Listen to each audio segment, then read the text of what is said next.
अच्छा, नेक्स्ट है हमारे पास एक्सप्लेन एंसरनेशन। ठीक है, incineration will also burn and microorganism to ash, यानी कि कहते हैं जो माइक्रो ऑर्गेनिज्म है जब वो जल जाते हैं तो वो ना राख में कन्वर्ट हो जाते हैं। It also use to sanitize medical and other bio hazardous waste before it discard with non hazardous waste. कहता है कि ये ना हैजिडस होते हैं, नुकसानदा होते हैं और डिस्कार्डेड फॉर्म में होते हैं। Explain working of autoclave. Autoclave आपने देखा होगा कि ऑटोक्लेव जैसे हमारे पास वॉशिंग मशीन होती है ना, वॉशिंग मशीन कोई भी होती है, ठीक है, वॉशिंग मशीन का आपने देखा होगा कि उसका क्या काम होता है, कपड़ों को साफ़ सुथरा करके हमें देती है। तो ऑटोक्लेव भी ऐसा होता है, जो हम जितने भी ऑपरेशन थिएटर में हम टूल्स यूज़ करते हैं, जैसे वो डिफरेंट तरह की सीजर्स होती हैं या कोई भी ऑपरेशन थिएटर में टूल इस्तेमाल करते हैं, एक्स्ट्रा या लैब्स में जितने भी मेडिकल जो होते हैं उनको ना उनके जब इस्तेमाल के बाद इसमें ऑटोक्लेव में डाला जाता है। किस लिए डाला जाता है? ताकि उनके जितने भी इम्प्योरिटी, जितने भी जरासीम लगे होते हैं, कंटेमिनेशन होती है, वो रिमूव हो जाए। ये नीचे वाली लाइन में सब बताया हुआ है। Proper autoclave treatment will inactivated fungi bacteria viruses and also spores, यानी कि जो भी उसमें जितने भी जरासीम, वायरस, बैक्टीरिया, फंजाई एक्सेट्रा लगा होता है वो सब कुछ ख़त्म कर देता है ऑटोक्लेव। ये भी एक ना वॉशिंग मशीन की तरह ही होता है जो घूमता फिरता रहता है। Process of टेंडलाइजेशन। टेंडलाइजेशन का प्रोसेस क्या बताना है? The process involve boiling for period at atmospheric pressure, cooling, incubation for a day and finally boiling again. यानी कि एक ना ये बॉइलिंग का प्रोसेस होता है, कूलिंग का प्रोसेस होता है, ठीक है। इसमें आपने इंक्यूबेशन का बता देना है। इंक्यूबेशन आपको पता ही है बॉइलिंग प्रोसेस में, सॉरी, इंक्यूबेशन आपने देखा ही होगा कि जैसे ना हमारे पास ओवन होता है ना, ओवन की तरह का इंक्यूबेटर होता है। इसमें क्या होता है कि चीज़ों को हीट अप करते हैं। अगर आप इसमें 21 डेज़ तक अगर एक मुर्गी का अंडा रखते हैं ना, तो 22 डेज़ या 21 डे बाद आपको एक मुर्गी का बच्चा ज़रूर मिलेगा, क्योंकि ये उस पीरियड पे जिस चीज़ का जिसका अंडा होगा, जितने दिन बाद उसका ड्यूरेशन होता है ना कि इतने दिन बाद इसमें से बेबी निकलेगा, उतने दिन तक अगर अंडा रखें तो उतना उसको हीट दें कि जितना एक मुर्गी के नीचे एक अंडे को मिलती है। तो फिर उस हिसाब से इंक्यूबेटर का काम होता है कि हीट अप देना, किसी चीज़ को हीट करता है ये। फिर कहता है व्हाट इज़ एंटीसेप्टिक्स। एंटीसेप्टिक्स आपको पता है कि हमारी स्किन में डिफरेंट तरह के जो होती हैं, जब वो हो जाती हैं, सॉरी, एलर्जीज़ वगैरह हो जाती हैं या कोई भी ज़ख़म हो जाता है, तो वहाँ पे हम ऑइंटमेंट, मरहम वगैरह इस्तेमाल करते हैं ना, उस चीज़ को हम एंटीसेप्टिक्स कहते हैं, जो कि जरासीम को ख़त्म करती है। What is the disinfectant. Disinfectant क्या होगा? Agent that killed microbe but not necessarily their spores, but are not safe for application to living tissues. They used on inanimate objects such as table, floor। ठीक है, ये भी बता दिया कि ये नेसेसरी नहीं होता, स्पोर्स वगैरह की वजह से होते हैं और उनको फिर ये रिमूव कर देता है। डिटोल जैसे होता है, ठीक है, डिटोल आपको पता ही है। Define fermentation. The chemical process anaerobic in respiration in which organic molecule usually an immediately या intermediately of chemical compound accept electron.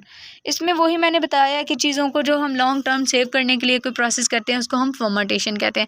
Fermentation आपने देखा होगा, जैसे हमारे पास प्रिजर्वेटिव अचार होते हैं या पैकिंग वाले मटेरियल होते हैं, लेजेस वगैरह होती हैं, इन सब की फर्मेंटेशन हुई होती है। फर्मेंटेशन से हम कोई भी चीज़ लॉन्ग टाइम के लिए सेव कर सकते हैं। What is the immune system. Immune system क्या होता है? आपको पता है कि हमारी बॉडी की जरासीम को डिफेंड करने की जो इस्तिताअत होती है उसको हम इम्यून सिस्टम कहते हैं। इम्यून सिस्टम आपने देखा होगा, लास्ट टाइम कोरोना आया था तो उन लोगों को ज़्यादा अफेक्ट किया था जिनका इम्यून सिस्टम कमज़ोर था, और वो लोग बच गए थे जो स्ट्रॉन्ग थे और जिनकी सेहत अच्छी थी, और जो कमज़ोर थे, बच्चे बूढ़े, उनको ज़्यादा उन्होंने अफेक्ट किया था। इम्यून सिस्टम ये होता है कि आपका कोई भी फ़ॉरेन जो एजेंट आता है, वायरस आता है, बैक्टीरिया आता है, कुछ भी आता है, उसके ख़िलाफ़ ये लड़ाई करता है, फाइट करता है। But is auto immunity. अब ऑटो इम्यूनिटी क्या होता है?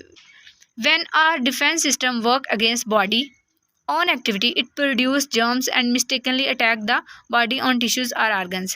When our defense system work against body, कहता है कि हमारा जो डिफेंस सिस्टम होता है ना, अगर वो बॉडी के अगेंस्ट वर्क करता है, ठीक है, यानी कि लेट अब कोई जरासीम ने हमारी बॉडी पे अटैक किया, ठीक है, तो वो अगर इसके अगेंस्ट वर्क करता है तो फिर उस सिस्टम को कहेंगे ऑटो इम्यूनिटी। व्हाट इज़, खुद ब खुद ही जरासीम के खिलाफ़ करना शुरू हो जाएगा कि अभी बॉडी ने ऑर्डर नहीं किया, ठीक है। What is natural immunity? Natural immunity के बारे में बताना है, ठीक है। The resistance of body against infection by no mechanical, यानी कि हम कोई भी मेडिसिन नहीं लेते कि आया कि हमें तो पता नहीं ना होता कि ये कोरोना ने हम पे हमला करना है या कोई और मलेरिया या डेंगू ने, लेकिन अगर हम किसी मेडिसिन लिए बगैर ही हम पे कोई भी बीमारी अटैक नहीं करती, तो मतलब कि हमारी नेचुरल इम्यूनिटी है। अल्लाह ताला ने हमें नेचुरली इतना स्ट्रॉन्ग बनाया हुआ है। एक्वायर्ड इम्यूनिटी अब क्या है, ठीक है। The formation of antibodies as a result of stimulization immune system by foreign particles, यानी कि फॉरेन पार्टिकल्स जो अटैक करते हैं उसकी स्टिमुलेशन होती है एंटीबॉडीज़ की वजह से, ठीक है। उसको हम कहते हैं एक्वायर्ड। डिफाइन, अब हमने डिफाइन करनी है रिएक्टिविटी की। Reactivity, the ability to react with product of immune system, immune system के जो प्रोडक्ट होते हैं उनके साथ रिएक्ट करने की सलाहियत को हम रिएक्टिविटी कहते हैं। टॉलरेंस क्या है? टॉलरेंस का मतलब होता है, टॉलरेंस आपको पता है बर्दाश्त करना। The acquired resistance of to foreign particles of drug which develop on its repeated administrations over prolong period of time, यानी कि हमारी बॉडी के जो ड्रग को या किसी अदर जरासीम को बर्दाश्त करने की सलाहियत होती है ना, उसको हम टॉलरेंस कहते हैं। What is the type of antigen? Antigen की टाइप्स क्या होती हैं? अब दो चीज़ें, एक ये भी शॉर्ट क्वेश्चन आता है कि एंटीबॉडीज़ और एंटीजन में डिफरेंस करें। एंटीबॉडीज़ आपने याद रखना है कि जो हम बाहर से लेते हैं मेडिसिन वगैरह किसी बीमारी के इलाज के, उसको एंटीबॉडी कहते हैं। एंटीजेंस जो उस बीमारी के ख़िलाफ़ हमारा मदद करती है या उस बीमारी से लड़ती है, हमें बीमार नहीं होती, उसको एंटीजन कहते हैं हमारी बॉडी में। ऑटो एंटीजन, आलो एंटीजन, ठीक है, हेट्रोफिल्स, ठीक है, ये सारी इसमें टर्मिनोलॉजीज है। The person on chemical substances produce by stimulation of, मैंने बोला ना कि ऑटो, कि हमारी बॉडी खुद ही एक केमिकल प्रोड्यूस करती है, स्टिमुलेट करती है ताकि कोई बीमारी हम पे अटैक ना कर सके।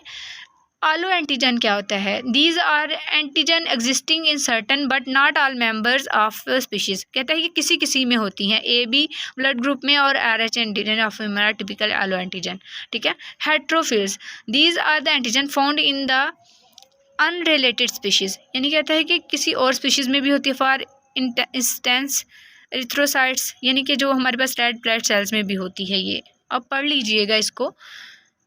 मोनोक्लोनल एंटीबॉडीज़, अब मोनोक्लोनल एंटीबॉडीज़ क्या होती हैं?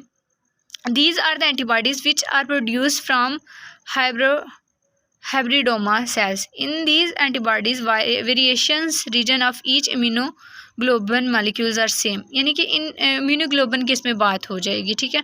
एक्सप्लेन एंटीजन एंटीबॉडी इंसर्शन, ठीक है, इंटरेक्शन, सॉरी। एंटीबॉडी और एंटीजन क्या है मैंने आपको बता दिया है ऊपर वाले क्वेश्चन में, ठीक है।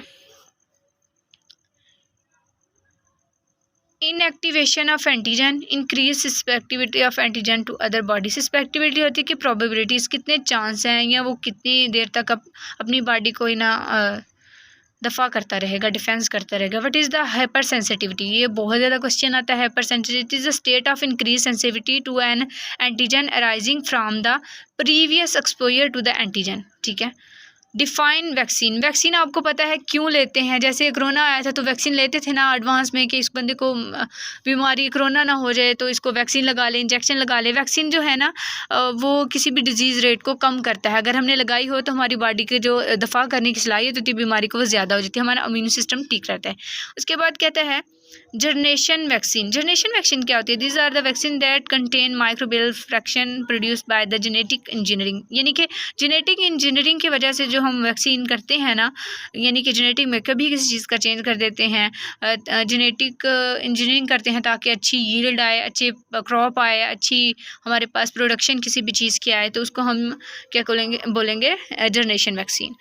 जीन डिलीटेड वैक्सीन, अब जीन डिलीटेड वैक्सीन क्या होती है? These are the genetically engineer vaccine which involve the removal और mutation of the virulence gene of the pathogen, यानी कि जो बीमारी वाला पैथोजन जीन होता है ना, हम उसको चेंज कर देते हैं, उसको कहते हैं डिलीटेड वैक्सीन, ठीक है।